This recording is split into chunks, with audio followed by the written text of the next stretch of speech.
Alright guys, so today we're going to be talking about the Brood Slicer, the newest black metal weapon to come out in the quest line. We're going to talk about everything. We're going to talk about how it works. We're going to talk about the best perk loadout for this thing. We're going to be talking about the best hero that I used for this weapon. And by the time you're done, you're going to be, you're going to know everything about the Brood Slicer. Alright. The Brood Slicer. Oh, we got another one, guys. Alright, guys, if you love the videos that we're doing here, please use our supporter creator code. It really helps us to keep on making these videos and keep on creating content for you guys. So thank you so much for all the support. Let's get right into it. Oh, yeah! Okay, so, the Brood Slicer. This weapon. Is it good? Oh, yeah! Yeah. So it's good. It's good. Okay, so my issue with this weapon is not that it's not good. My issue with this weapon is that the spear is better. The spear is just it's a better weapon. This weapon is not as good as the spear because the spear just does more damage. They have, slightly different, heavy attacks. This heavy attack is just objectively worse. They both do slightly different stats. The stats on this one is just objectively worse. It's just a worse weapon. The other one hits harder, does more damage. I don't see any reason to use the Brood Slicer over the spear ever, at all, in any way, shape, or form. And because of that, I decided to do something a little different. I decided to go with an element fire on this one and really test the fire heavily against, well, a lot of things. I tested it against nature enemies. I tested it against physical enemies. I tested it against fire enemies. I put it up against a variety of different encounters, all maxed out power level to really showcase, what this thing can do offensively. I used a few different builds too. I used a pure double crit damage build. I used an attack speed build. I switched it up a little bit. I changed my character around with little minute changes. So yeah, we tried a lot of different things, and some things work better than others. Some things work better situationally. I found that when I was going up against really massive targets like the mist monsters, the double crit damage just seemed to perform better.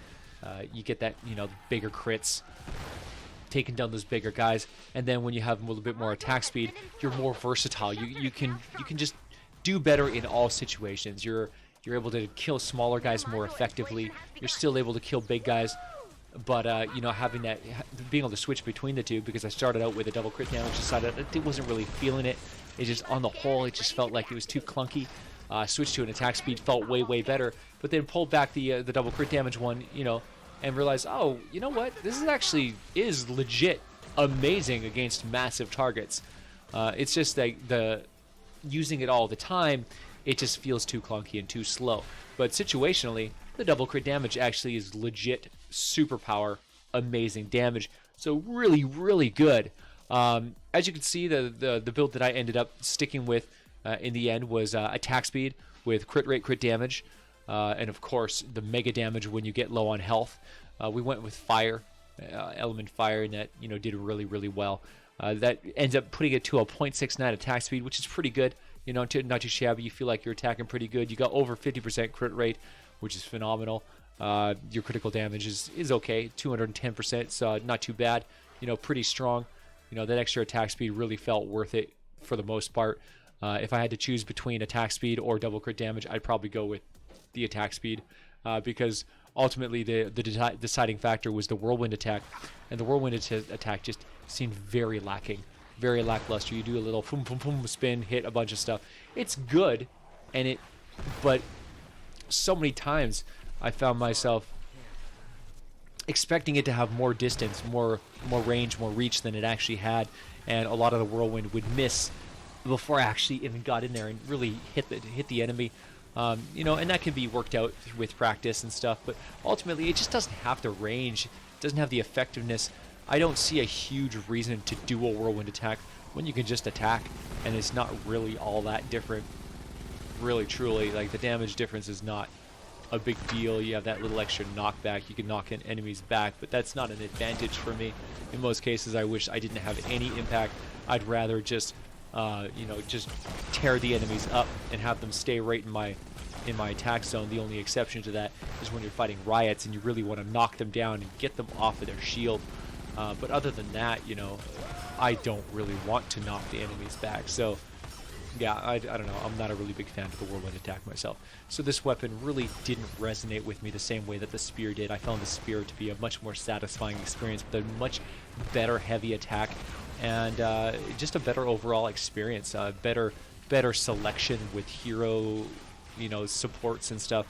And yeah, I don't know, the Brood Slicer. I like it. I like what it looks like. I like the feel. Even attacking with it, I have no complaints. It's a really strong weapon. Getting that 80% damage ramp up was hugely successful. And frankly, I feel like I might have done a little bit better on this one than I did in the first one, just because I learned from the first one. I learned, from the first experience with the spear, I did so good on it, but I kind of felt like there were situations where you were just in too much danger and you just couldn't sustain, you couldn't survive, you couldn't stay in there. And so I really changed it up this time with my hero support. And I had these, some concepts in my head that worked out really well while using this weapon. So we're going to go talk about that right now. We're going to talk about the hero loadout for this one, because this one was a real game changer for me. This one really locked it down. We went with Survivalist Jonesy, which you may be like, what? You're going to go with healing on a weapon that gets stronger when you're weak. Why would you want to heal? Well, it's simple. Survival is survival. You can't do damage if you're dead. And yes, this is going to mean that a lot of the times you are out of your optimal range for maximum damage, but overall you're going to really soak the damage and be able to stay alive, and overall you're going to do way more damage. You're going to survive, you're going to die way less, and you're going to be able to utilize that really critical damage for much longer periods of time without feeling like you're just going to get wiped out in the blink of an eye. Like, the damage is really legit. So yeah, definitely Survivalist Jonesy. If you haven't tried him out on melee, every melee build under the sun, you really need to. Even on this one, the Survivalist plus perk, eliminations heal you for 117 base health over 3 seconds. The duration refreshes with an additional elimination. So as long as you keep on killing stuff within 3 seconds, you're just going to have this steady flow, constant healing, which is really good, considering the weapon that we're using, it kills you, right? The weapon actually kills you. Like, the whole concept behind the Brood Slicer is that it deals moderate damage and heavy impact in a wide arc. So, you're killing everything. But eliminating an enemy with this weapon reduces your current health by 8%. So that's the trigger, right? Every time you kill something, you kill yourself. Now, you're not going to kill yourself because it's only taking a percentage of your health. So it's never going to kill you, because the lower your health, the less this effect is going to take. When you're at 100% health, losing 8% of your health kind of sucks, right? 8% of your health is 8% of your health. You're like, dang. But when you have like 50% of your health, losing 8% of your health is, only 4% of your total health. It's not a big deal, right? The less health you have, the less health this takes away from you, because it's percentage based. So but the catcher is that whenever you eliminate something, you actually do bonus damage, right? It deals 26 to 151 base damage based on the percentage of your missing health. So it'll actually, the more damaged you are, the closer it'll get to the 151 base damage. And it will hit all the enemies in a half tile radius, which is a pretty big deal. If they're all clustered together and you kill one of them, it's going to go boom and hit everything, in combination with the fact that you're using a cleaving weapon, which is smashing everything in front of you, right? You hit everything, one dies, and everything gets hit again with bonus damage. Pretty sick, right? Pretty sick. So you're going to trigger that. It's going to hit everything, killing the thing is also going to cause you to heal with your hero, and you're going to get massive bonus damage based on your injury. So if you're you can get up to 80% bonus damage based on your missing health, plus you get the elimination bonus up to 151 base damage based on your missing health. So you get this double effect of cumulative damage based on injury. So if you can survive and heal and not die, while you're critically injured, and that's the key with Survivalist Jonesy, is you're gonna get hit and you're gonna get hurt all the way down till you're critical, and you're gonna get to critical a lot faster because that 8% of your health is going to affect you much more when you're at high health. It's going to drain you really fast, but then it's going to drain you less and less. And as you get really hurt, it's going to drain you barely at all. So your healing is going to vastly outweigh the amount of damage you're doing to yourself, which is going to kind of try to keep you in that zone, right? It keeps you right in that red zone. So when you're above the red zone, the damage you're doing to yourself by killing enemies is going to bring you down more than your heal is going to bring you up. So it's going to kind of try to soften. It's going to create a buffer that keeps you alive, keeps you healing, but keeps you in that red. And as it gets too low, your healing vastly outweighs your self-injury, and it pushes you back up and tries to maintain that buffer. So the second phase of what I did is to use Blast in the Past, because this gives you a massive health pool. The Blast in the Past team perk removes all of your shield and increases your health by 200%. This means you have a huge amount of health, and when you're at critical in the red, even though by percentage you've lost a lot of health, you still are actually sitting on a lot of health. And because you have such a huge health pool, the amount of healing that you end up doing to yourself is a lot higher. So it allows you to really sustain, really take damage, and really regenerate damage to stay in that red critical zone. You need 2 dinosaur heroes to activate this, and it couldn't be more convenient for you. We've got Saurian Hide. This is Prehistoric Iz's ability, which gives you an extra 33 bonus armor. You're going to need that armor. A very key element of this build is to not take damage, to try to reduce the damage that you take. You want to survive and survive at critical health, and armor is key. We actually took a second armor with Bomb Suit Kyle. I actually tried a few different builds. I tried Assassin Sarah for extra damage.